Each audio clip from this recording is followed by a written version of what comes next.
Subscribe SCI group recovery channel. जब कोई व्यक्ति रीढ़ की हड्डी की चोट से ग्रस्त होता है जिससे पैराप्लेजिया होता है तो उनकी पीठ, होठ, छाती और कुछ मामलों में पैरों की मांसपेशियां काम नहीं कर सकती या बाधित हो सकती हैं। चूंकि लकवा छाती मेरियम वेबस्टर शब्दकोश पैराप्लेजिया को शरीर के निचले हिस्से के आंशिक या पूर्ण लकवे के रूप में परिभाषित करता है, जिसमें दोनों पैरों की भागीदारी होती है, जो आमतौर पर थोरासिक या लंबर क्षेत्र में रीढ़ की हड्डी की चोट या बीमारी के कारण होती है। यह लकवे को कार्य की पूर्ण या आंशिक हानि के रूप में वर्णित करता है, विशेष रूप से जब शरीर के किसी भाग में गति या संवेदना शामिल होती है। दूसरी और अधिक सामान्य व्याख्या का कारण यह है कि लकवा शरीर के कई अलग अलग क्षेत्रों को प्रभावित कर सकता है, जबकि पैराप्लेजिया कुछ हद तक अधिक सीमित होता है। पैराप्लेजिया आमतौर पर रीढ़ की हड्डी के T1 से L5 क्षेत्रों को प्रभावित करता है, जो गर्दन के आधार पर सेरिविकल स्पाइनल कॉर्ड के निचले हिस्से से लेकर कूल्हे के पास सैक्रल नसों के ऊपर तक लंबवत चलते हैं। जब पैराप्लेजिया होता है तो मस्तिष्क और चोट स्थल के नीचे के शरीर के क्षेत्रों के बीच संचार सीमित या समाप्त हो सकता है। चोट के स्तर अलग अलग मोटर फंक्शन हानि का कारण बनते हैं। उदाहरण के लिए T4 से T12 के बीच पैराप्लेजिया वाले व्यक्ति को T1 चोट वाले व्यक्ति की तुलना में हाथ की सूक्ष्मता की कम समस्याएं हो सकती हैं। पैराप्लेजिया के कारण अक्सर क्वाड्रिप्लेजिया के कारणों के समान होते हैं। इनमें मोटर वाहन दुर्घटनाएं, गिरना, हिंसा की घटनाएं, खेल और मनोरंजक गतिविधियां शामिल। गुइलियम बेरे सिंड्रोम, मस्तिष्क की चोटें, स्ट्रोक या ऑक्सीजन की कमी, ट्यूमर का विकास, खराब मस्कुलर स्क्लेरोसिस या मस्कुलर डिस्ट्रोफी। पैराप्लेजिया के लक्षणों में यौन क्रिया या कामेच्छा में परिवर्तन, मूत्राशय या आंत्रक्रिया की हानि या बाधा, फैंटम दर्द या संवेदनाएं, द्वितीयक संक्रमण और बिस्तर के घाव, पुराना दर्द शामिल हैं। जब कोई व्यक्ति रीढ़ की हड्डी की चोट से ग्रस्त होता है जिससे पैराप्लेजिया होता है तो उनकी पीठ, होठ, छाती और कुछ मामलों में पैरों की मांसपेशियां काम नहीं कर सकती या बाधित हो सकती हैं। चूंकि लकवा छाती, डायफ्राम और पेट की मांसपेशियों को प्रभावित कर सकता है, इसलिए श्वसन क्रिया प्रभावित हो सकती है। जब सांस लेने वाली मांसपेशियां जो फेफड़ों को फैलाने और सिकोड़। पैराप्लेजिया का उपचार किसी भी रीढ़ की हड्डी की चोट की तरह प्रारंभिक हस्तक्षेप और गहन उपचार अक्सर सुधार की सबसे अच्छी संभावनाएं प्रदान करते हैं। हालांकि यह ध्यान रखना महत्वपूर्ण है कि प्रत्येक पैराप्लेजिक रोगी अलग होता है और उन्हें आवश्यक उपचार का प्रकार और स्तर किसी समान रीढ़ की चोट वाले अन्य व्यक्ति के लिए समान लाभकारी हो सकता है। सामान्यतः गहन उपचार और चिकित्सा आपको सुधार की सबसे अच्छी संभावना देती है, विशेष रूप से जब आप चोट के तुरंत बाद ही उपचार प्राप्त करना शुरू करते हैं। पैराप्लेजिया के लिए कुछ उपचार विकल्पों में सर्जरी, दवाएं, फिजिकल थेरेपी, व्यायाम, फिजियोथेरेपी, शिक्षा, व्यावसायिक प्रशिक्षण और वैकल्पिक उपचार जैसे एक्यूपंक्चर, मालिश या अन्य समग्र उपचार शामिल हैं। पैराप्लेजिया से सुधार एक लंबा और कठिन प्रक्रिया हो सकती है, क्योंकि पैराप्लेजिक अपने लक्षणों के साथ जीना सीखते हैं। पैराप्लेजिया से उबरने के कई चरण होते हैं, जो स्थिति के कारण और गंभीरता के आधार पर भिन्न हो सकते हैं। पूर्ण पैराप्लेजिक और अपूर्ण पैराप्लेजिक के लिए सुधार अलग हो सकता है, जबकि अपूर्ण का मतलब है कि कुछ संवेदनाएं महसूस हो सकती हैं। वह व्यक्ति पैराप्लेजिया से उबरने के कुछ कदमों में तत्काल चिकित्सा देखभाल शामिल है। गंभीर ट्रॉमेटिक मस्तिष्क या रीढ़ की हड्डी की चोट के बाद समय पर देखभाल लक्षणों की गंभीरता या जीवित रहने की संभावना पर बड़ा प्रभाव डाल सकती है। अपने पैराप्लेजिया सुधार विकल्पों का अध्ययन करें। सर्जिकल उपचार, पुनर्वास चिकित्सा से लेकर आहार परिवर्तन तक सुधार के सभी संभावित मार्गों की जांच। रीढ़ की हड्डी की चोट समर्थन समूहों में शामिल हों। पैराप्लेजिक और अन्य लकवे से प्रभावित लोगों के लिए कई समर्थन समूह हैं। साथ ही उनके परिजनों के लिए भी ये कई समर्थन समूह अच्छी सलाह और समर्थन पाने का स्थान प्रदान कर सकते हैं। वास्तव में हमारे पास समर्थन समूहों के महत्व को समर्पित हमारी श्रृंखला में एक पूरा वीडियो भी है। गतिशीलता सीमाओं के लिए समायोजन करें। किसी भी ऐसी स्थिति से उबरने का एक हिस्सा जो गतिशीलता को सीमित करती है, घर में पहुंच को बढ़ाने के लिए संशोधन करना है। मनोवैज्ञानिक चिकित्सा पर विचार करें। पैराप्लेजिक के लिए, विशेष रूप से जब पैराप्लेजिया ट्रॉमेटिक चोट के कारण हो, इस चिकित्सा में विशेषज्ञ की तलाश करना महत्वपूर्ण हो सकता है। जैसा कि पहले उल्लेख किया गया है, ये कुछ या सभी कदम आपकी चोट के अनुसार बदल सकते हैं। हालांकि किसी भी प्रकार की सुधार योजना के लिए किसी भी उपचार योजना को शुरू करने से पहले योग्य चिकित्सकों से परामर्श करना आवश्यक है।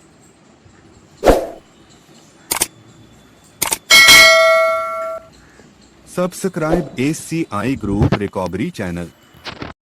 गुड इवनिंग दोस्तों, कैसे हैं आप लोग। भगवान करे कि सब आप लोग ठीक होंगे।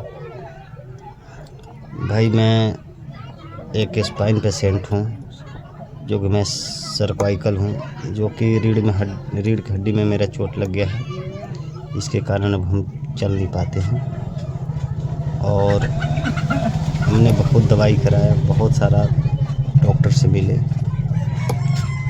लेकिन दवा बीरो मेरा कोई सेट नहीं किया। मैंने न्यूरोसर्जन डॉक्टर से मैंने मिला। डॉक्टर साहब ने बोले कि मेरा बात मानो, आप दवा बीरो से अब ठीक नहीं हो पाओगे, कोई वापस दवा नहीं खड़ा कर पाएगा आपको। अब एक्सरसाइज ही कराइए। आपके पास अगर पैसा है तो आप फिजियोथेरेपी जाइए और एक वहाँ पे रिहेब सेंटर जाकर फिजियोथेरेपी कराइए, एक्सरसाइज कराइए। इसी सबको रिकवरी अच्छा मिलेगा देखने का। और इसमें टाइम लगता है, स्पाइनल कॉर्ड में टाइम लगता है। घबराने की कोई बात नहीं है, मेहनत करते रहना है, बॉडी को हिलाते डुलाते रहना है। तो मैं दोस्तों बता देना चाहता हूँ कि पहले से तो मेरा रिकवरी है, क्योंकि मैं उठता बैठता हूँ और मैं सब कुछ कर लेता हूँ, सिर्फ हम चल नहीं पाते हैं।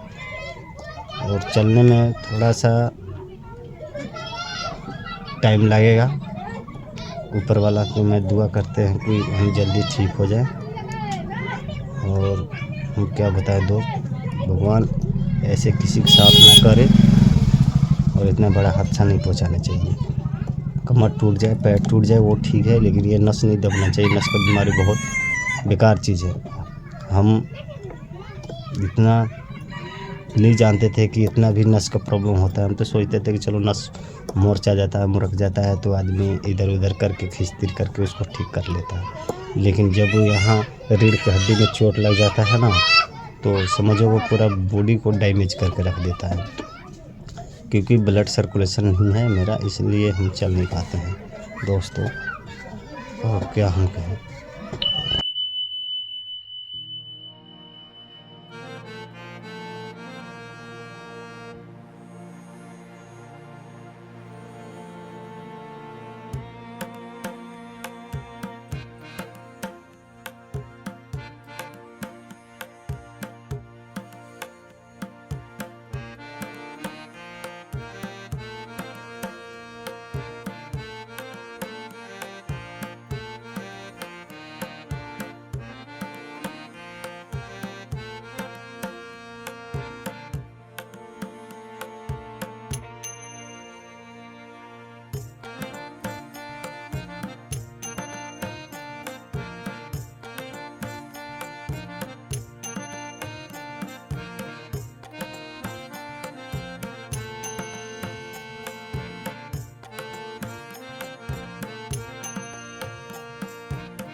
Subscribe ACI Group Recovery Channel.